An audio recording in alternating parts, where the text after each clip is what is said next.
네, 안녕하세요. 데일리앗 이슈 김선입니다. 1월 5일 데일리앗 이슈 시작하겠습니다. 먼저 기업들의 크고 작은 이슈를 알아보는 오늘의 테마 스케줄입니다. 먼저 첫 번째 스케줄은 중앙선, 청량리와 안동 간 신형 KTX 운행입니다. 코레일은 1월 5일부터 중앙선, 청량리에서 안동 간 신형 KTX를 운행할 예정입니다. 그동안에는 청량리에서 안동까지 최장 3시간 54분이 걸렸지만요. 이번 개통으로 인해서 2시간대 초반으로 단축이 됐습니다. 두 번째 스케줄은 솔트윅스의 상호 변경입니다. 증강현실과 가상현실 기술 기반의 기업인 솔트윅스가 모든 기술을 아우르는 인공지능 플랫폼 기업으로 기업 정체성 재정립을 하기 위해서 에이트윈으로 상호를 변경합니다. 지금까지 오늘의 테마 스케줄이었습니다. 오늘 국내 증시는 코스피가 소폭 하락하면서 출발했습니다. 시총 상위 종목들도 혼조세로 출발을 했는데요. 양지수에서 모두 개인의 매수세가 있었습니다. 자세한 장마감 지수는 화면으로 살펴보시죠.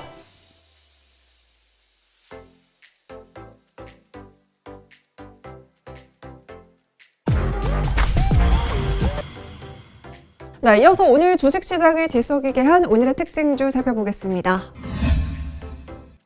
먼저 첫 번째 특징주는 포스코입니다. 글로벌 철강값이 급등세를 보이고 있습니다. 이 글로벌 경기 회복에 대한 기대로 철강 가격이 오르면서 포스코 주가는 2달 사이에 30%가량 상승했습니다. 4일 한국거래소에 따르면 포스코는 2020년 11월 한 달 동안 12.5% 주가가 상승한 데 이어서 12월에도 16.24%가량 상승했습니다.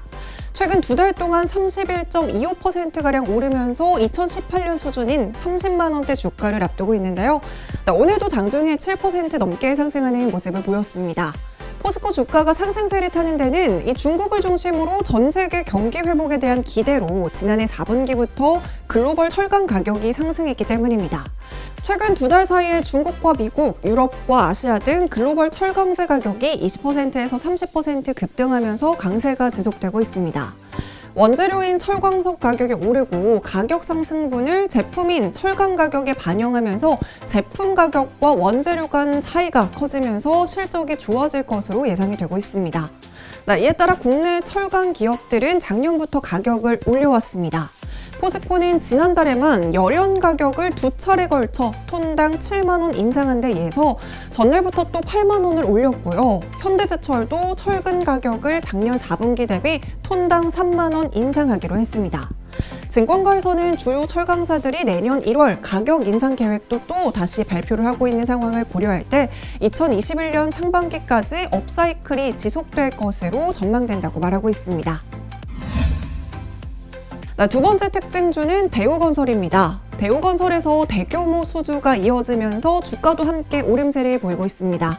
오늘은 장 초반에 5,500원을 돌파하면서 52주 신고가를 경신하기도 했습니다.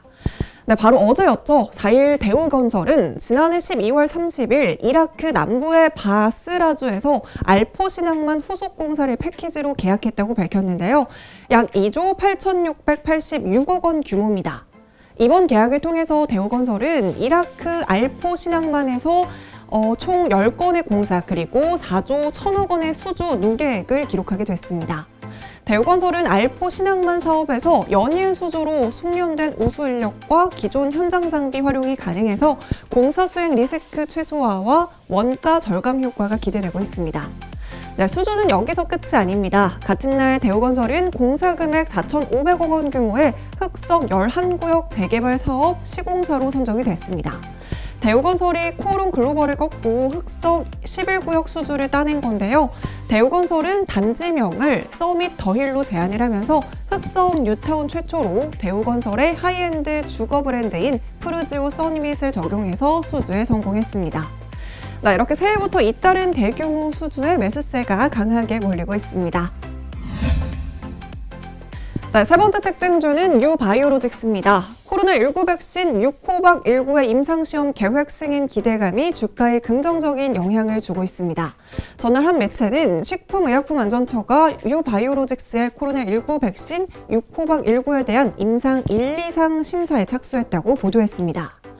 식약처는 코로나19 의약품의 신속한 제품화를 위해 임상시험 계획 승인 기간을 단축하는 등 고강도 신속 제품화 촉진 프로그램을 신설했습니다.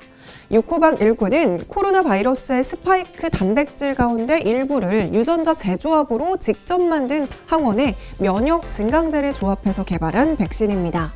냉장 보관이 가능한 액상 주사제 형태로 개발이 되고 있어서 일반적인 유통 시스템을 이용할 수 있다는 것이 장점입니다.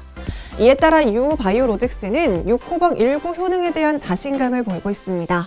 유바이오로직스는 올 하반기 임상 3상에 진입할 것으로 기대를 하면서 백신 생산 시설도 증설할 계획이라고 밝혔습니다.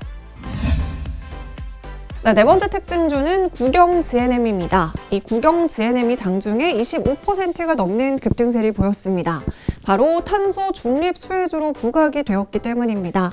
업계에 따르면 정부는 지난해 12월 28일 전력 정책심의회를 열고 오는 2034년까지 국내 전력 수급 전망과 수요 관리, 전력 설비 계획 등을 담은 9차 전력 수급 기본 계획을 확정을 했습니다.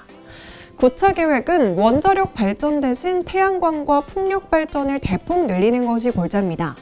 전력 수급 계획에 따르면 정부는 2034년까지 태양광 발전을 현재의 3배로 늘리기로 했지만요. 이를 실현하기 위해서는 서울 여의도에 170배에 달하는 부지가 필요한 것으로 알려졌습니다. 한마디로 신재생 발전 부지 확보 문제가 탄소 중립 실현의 최대 걸림돌으로 작용하고 있는 모습입니다. 이런 가운데 건물 일체형 태양광 발전이 부지 확보 문제를 해소할 수 있는 방안으로 제시가 되고 있어서 국영 GNM이 수혜를 볼 것으로 예상이 되고 있습니다. 창호 시스템 전문 기업인 국영 GNM은 SK건설 등과 함께 국내 최초로 창문형 창호 태양광 발전 시스템을 개발한 바 있습니다. 이렇게 건물 일체형 태양광 발전 기술을 보유하고 있다는 사실이 부각이 되면서 탄소 중립 관련주로 주목을 받고 있습니다. 그럼 본격적으로 오늘의 핫이슈 알아보겠습니다. 오늘의 핫이슈는 KTX의 70조 철도 산업 대장주 현대로템의 주목입니다. 현대로템이 이틀째 강세를 보이고 있습니다. 오늘도 역시 장 초반부터 강세를 보였는데요. 정부가 KTX 사업에 2025년까지 70조 원을 투자하겠다는 소식이 호재로 작용했습니다. 문재인 대통령은 4일인 어제 파리기후 협약 첫 해인 올해를 저탄소와 친환경 열차 보급의 원년으로 삼겠다라고 하면서 국내의 모든 새마루와 무궁화호 등 디젤 여객 기관차를 전기로 움직이는 KTX로 바꾸겠다고 밝혔습니다. 또 도로가 20세기 경제 발전의 동맥이었다면 21세기 경제와 사회 발전의 대동맥은 철도라고 강조를 하면서 2025년까지 70조 원 이상을 투자하겠다고 덧붙였습니다. 이 70조 원이라는 대규모 투자를 통해서 전국 주요 도시를 2시간대로 연결하고 수도권 통근 시간을 30분대로 단축할 것이라고 밝히면서 지역 균형 발전의 출발을 강조하고 있습니다.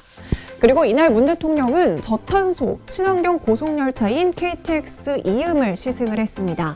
이 KTX 이음은 전기로 달리기 때문에 미세먼지를 배출하지 않고요. 이산화탄소 배출도 디젤 기관차의 70%, 승용차의 15%에 불과한 친환경 열차입니다. 그리고 바로 이 현대로템에서 9년간의 개발 끝에 국산화에 성공한 열차기도 합니다. 동력 장치가 전체 객차에 분산이 돼서 구동이 되기 때문에 일부 장치 장애 시에도 안전 운행이 가능하고요. 역간 간격이 짧은 우리나라 노선에 최적화된 고속 열차라는 평가를 받고 있습니다. 4세대 철도 무선 통신망이 적용이 되었기 때문에 열차와 관제센터 간 서로 신속히 정보를 교환하고 모든 승객은 와이파이와 이동통신을 이동할 수 있는데요. 1인 1창문은 물론이고요. 휴대용 무선 충전기와 개인용 VOD까지 달려 있음에도 불구하고 요금은 고속버스와 거의 비슷한 수준입니다. 이렇게 정부에서 KTX에 70조를 투자한다고 계획한 만큼 현대로템에 대한 기대감이 함께 작용하고 있습니다. 뿐만 아니라 현대로템의 KTX 시트를 제작하고 납품하고 있는 대원강업도 함께 주목을 받고 있고요. 이어서 현대로템의 철도 차량용 기어를 독점적으로 공급한 것으로 알려진 서암기계공업도 함께 상승하는 모습을 보였습니다. 오늘 제가 준비한 소식은 여기까지입니다. 이 영상들 아직 안 보셨다면 함께 시청해주시고요. 구독 버튼은 이 아래에 있습니다. 그럼 오늘도 시청해주신 모든 분들 고맙습니다.